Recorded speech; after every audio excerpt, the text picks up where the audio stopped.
Welcome, welcome to Seasparkle's Corner, and welcome to a meatloaf recipe, which was a viewer request from Calamari. Hi, Calamari, and hi, Mickey. Hi, all of our viewers. Hi, everybody. And so, this is my personal meatloaf recipe. 1 pound of ground beef, thawed fully. Make sure it's thawed first. 2 large eggs. 1/8 of a teaspoon of black pepper, 2 cups of breadcrumbs, plain, or you can use seasoned. Use your favorite breadcrumbs. Remember, I don't recommend any brands. Just use your favorite so it tastes the best. 3/4 of a cup of milk. If you want to use canned milk, it'll be even richer. A dash of salt, but use your favorite salt. And 1/4 of a teaspoon of oregano leaves. 1/4 of a teaspoon of mustard, and parsley, ketchup for on top, and brown sugar. Okay, now I've already washed my hands, so the first thing you do is take and loosen up your ground beef. Oh, and I have a loaf pan that I sprayed with butter spray, but grease it how you like it. I just don't want it sticking. But that's already greased, okay? And you want to kind of separate this right off at the beginning for easy working. And then put in your 2 cups of eggs.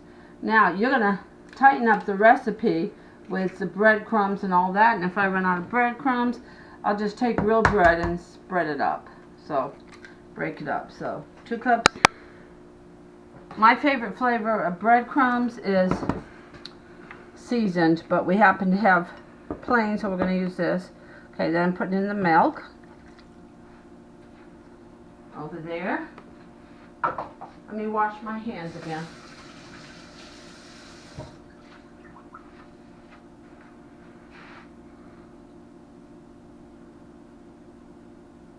Why? Washing and wiping the hands.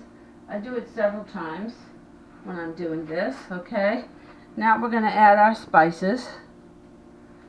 Now what I do is I just go to the smaller holes like this, the dash, and a couple of shakes of black pepper, and there you go.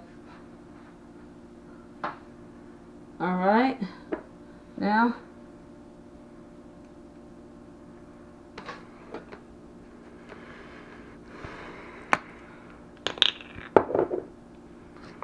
okay. And you gotta grind it. You gotta grind it. Got a grinder? It's a grinder. Grinding I will go, grinding I will go. There you go, a couple of grinds that hopefully equals a half teaspoon of salt. Alright, now for the oregano leaves, a pinch of oregano leaves. That's the way you all see me cook. I do it the old-fashioned way. And you know I love parsley flakes. This and dill smells so good. So, a good 2 pinches of parsley flakes.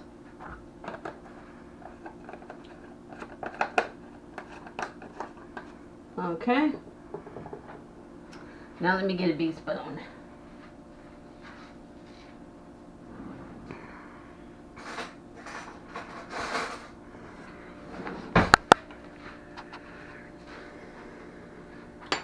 Okay, and I always take the top off the mustard. Let me get a knife. Tip and hit. Mustard is like honey, and if you don't stir it, it settles on the bottom. So it's always a good idea to stir it. There you go. There's about that much mustard, about 1/8 of a teaspoon of mustard to give it added flavor. Throw the knife away. There we go.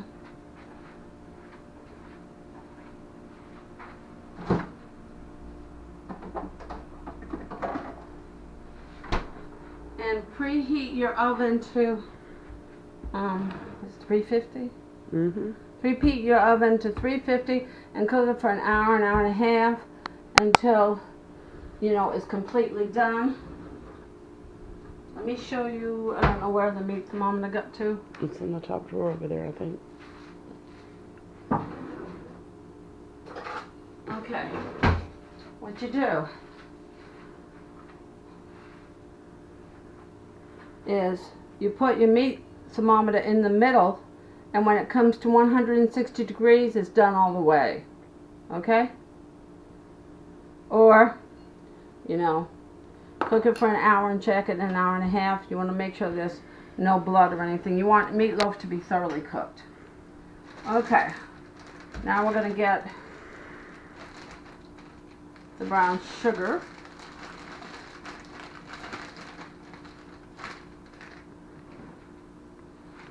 It's got some mustard on it, so choose another one. That's wet.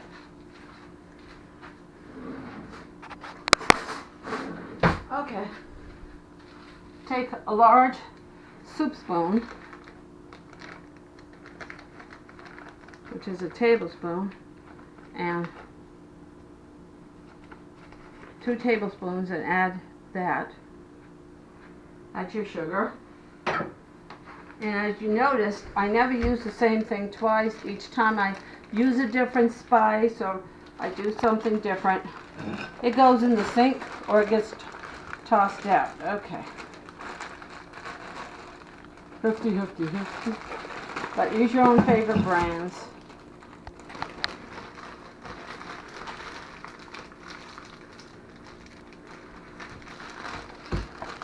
Alright. Okay. Now for breadcrumbs. Half a container of breadcrumbs. If that's not enough, add a whole container, because what you want it to do is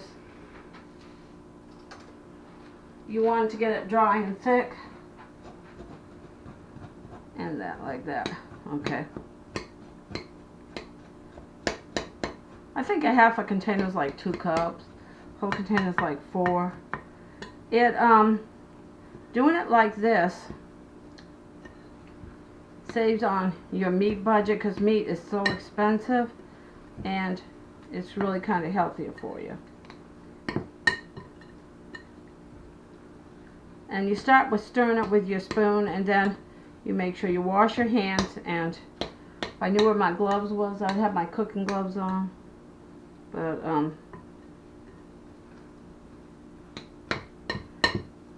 this finishes breaking it up. This is doing the stirring part. Okay, there's the stirring part is done. Alright, now take your hands. I'm doing it the old-fashioned way, ladies. There's just some things you just got to do by hand. The old 4 fingers and the 2 thumbs just work better than mixing. It's the best tools God gave you. Yeah. Okay. And so you want to keep mixing it up.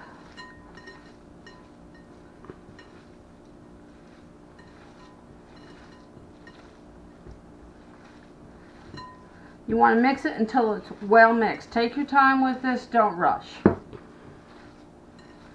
Because you can see all the nice spices and everything in it. Now, Wesley can't eat onions, so otherwise I would suggest you take a half an onion, which, believe me, I would rather have. I like to add to the recipe, but Wesley can't eat onions, he says. And you take one of these onions, cut it in half, and dice the onions. I think I showed a previous video how to dice an onion. Type it up, mix it up really small, and then add that to this, and that's going to be like heavenly. But otherwise, I think I've showed you on many videos how to dice and cut an onion. You see how this is looking like solid mass? Okay. And all the ingredients kind of got up in it. Alright. And now we're going to take that and put it in the loaf pan.